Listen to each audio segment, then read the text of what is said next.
So, Dear Absentee Creator is the second full-length album from Astral Cloud Ashes, following 2016's release Too Close to the Noise Floor. And this album was heavily inspired by Japanese culture, as well as Bitcoin and cryptocurrency, and also just kind of conspiracy theories and the unexplained in general. And as far as other musical influences, I hear a lot of The Hotelier, The World is a Beautiful Place, and I Am No Longer Afraid to Die, The Apples in Stereo, The Front Bottoms, Tube Lord, and also I hear a little Camping in Alaska. And I know I read an interview with Anthony Walker, and he mentioned that he had been listening to Camping in Alaska, and it just really makes sense to me. The vocal stylings on this are rather high and nasally in the way that Tom DeLonge from Blink-182 has kind of a high pop punk vocal styling, and you don't really hear an accent at all. I know I mentioned earlier you hear Scott Hutchinson's very heavy Scottish accent, and apparently French and English are spoken in or on the island of Jersey, something called Jersey French, and I don't know, that's probably just a slightly different dialect or different, little bit different than regular French, but you don't really hear an accent. He actually sings in a very Americanized pop punk vocal styling. So if you are a fan of like modern baseball and Front Bottoms and stuff like that, I would definitely check this band out.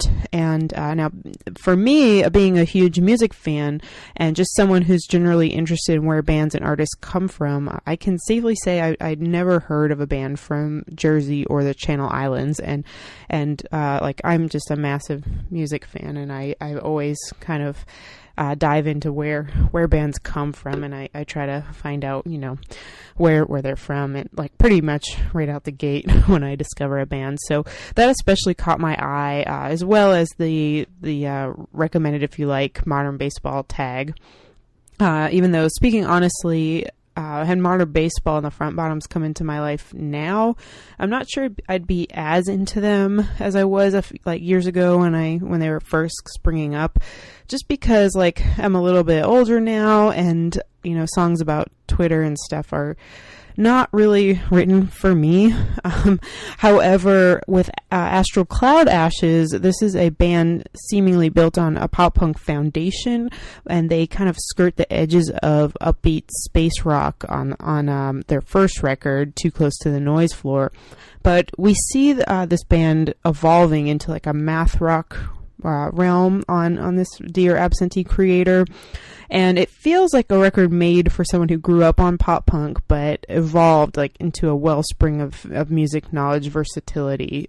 We hear a lot of tempo shifts. The layers behind the guitars on this thing are really cool, and Anthony Walker uses a Japanese instrument called a koto as well, and you can hear it kind of layered beneath the guitars for like extra effect. And you hear a little bit of space rock too that I mentioned was on the first album, but it's pretty light. We hear a little Husker Du influence. We hear lyrics just steeped heavily in worldly concerns and studied interests rather than just getting the girl or, you know, heartbreak. We hear lyrics yielding eclectic and sonically interesting results, and we hear a lot of referential things, like I mentioned earlier, the kind of conspiracy theories and unexplained things. He references like chemtrails and the Georgia Stone. It's really a layered and interesting record, and it takes a lot of cool turns. So you know, it's not just standard you know, pop punk with no frills. And Anthony's vocal changes a bit like on this record, and we hear, just like I said earlier, a lot of similarity in times to David Bellow of The World is a Beautiful Place.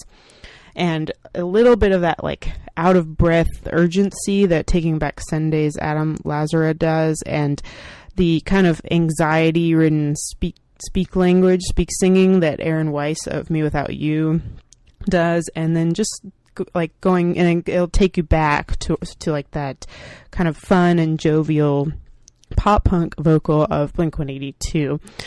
And something else I hear a little bit of is a band called The Fashion, and they're a little bit lesser known, but I think I've played them on this show before. But they're Dutch bands, and they're really cool too. They're like a dancey pop punk band. So yeah, that's kind of just like a hodgepodge of what you're getting here with Astral Cloud Ashes. And Anthony Walker's fascination with conspiracy theories is just really all over this record. The album title is a nod to the anonymous creator of Bitcoin. And he also mentions Linda Moulton Howe, like I said, chemtrails, and the Georgia Stones, which are apparent messages of population control, internationalism, and eugenics.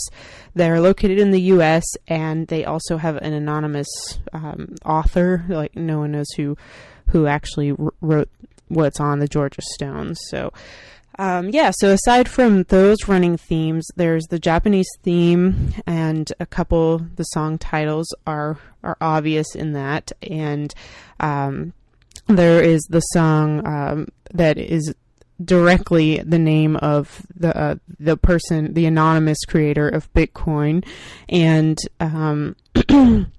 you can look that up if you like to.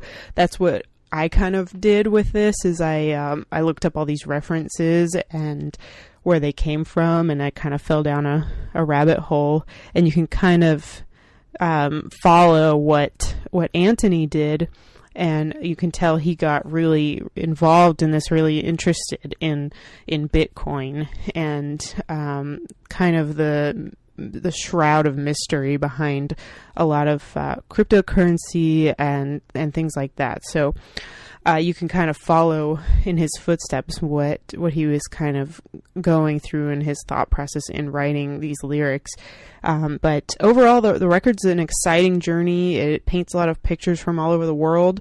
He references his home island of Jersey.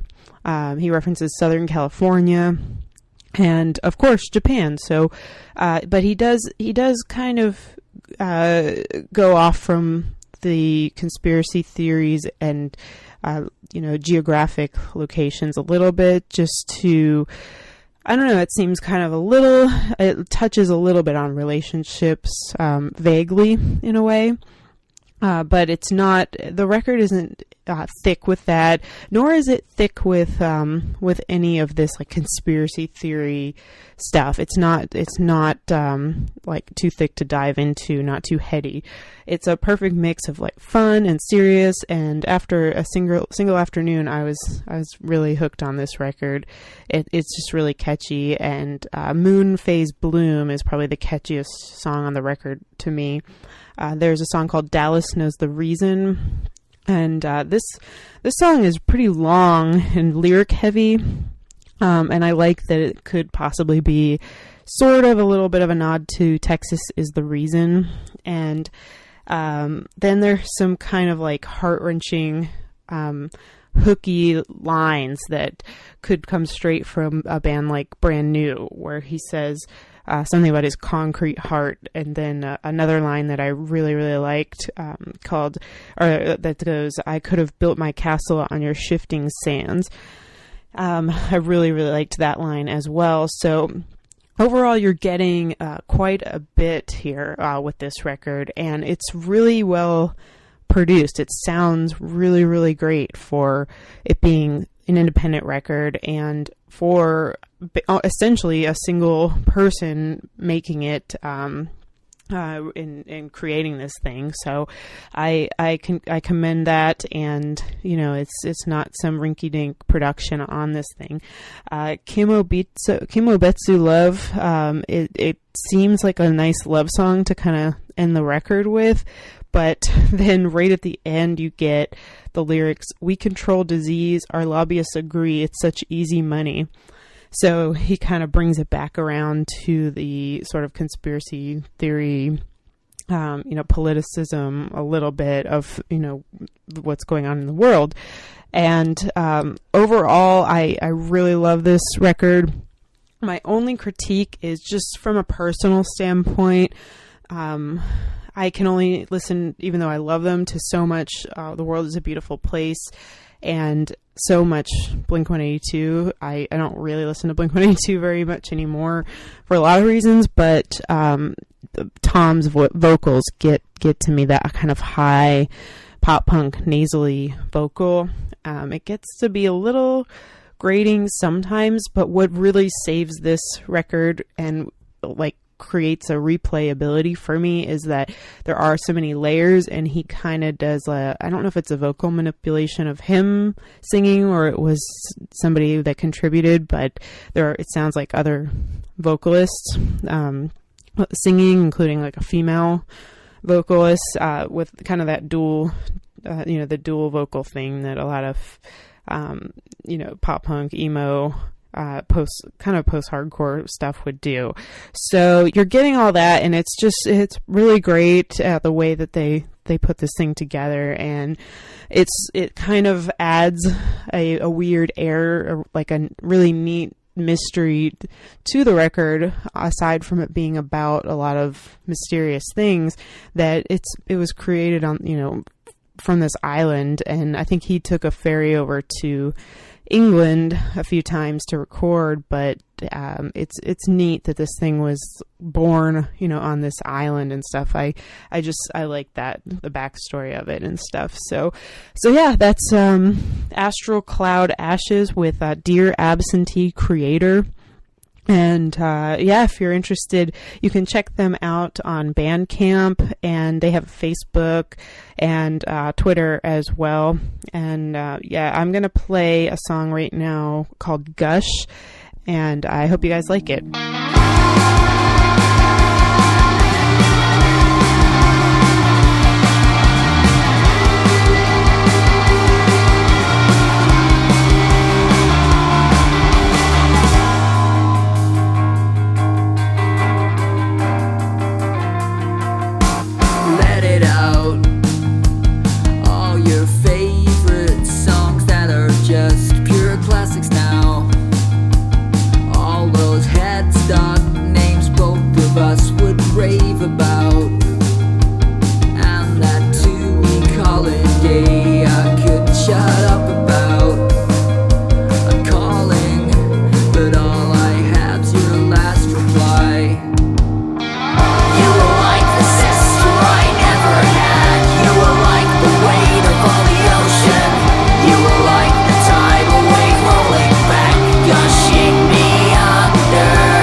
like the weight of all the ocean. You were like the tidal wave rolling back, gushing me underneath. You were like the sister I never had. You were like the weight of all the ocean. You were like the tidal wave rolling back, gushing me under.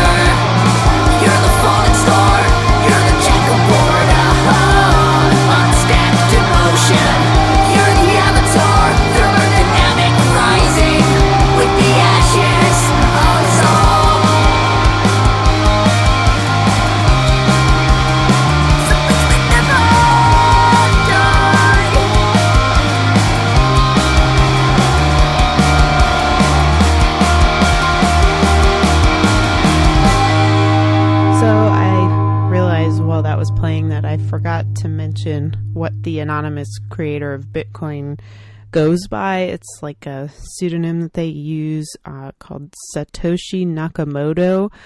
So, and a little bit behind that is just that that person created Bitcoin and then just disappeared. And basically now the public owns Bitcoin as much, or the people who invest in Bitcoin own as much or more of the profits and everything. Is the Satoshi Nakamoto doesn't own anything in Bitcoin anymore, supposedly. It's really strange. You have to read up on it. I didn't think I'd ever care to read up on Bitcoin, but I got a little engrossed in this record, and that really just took me down that road. So so there's a lot going on with this record, and you should check it out if you are interested in more.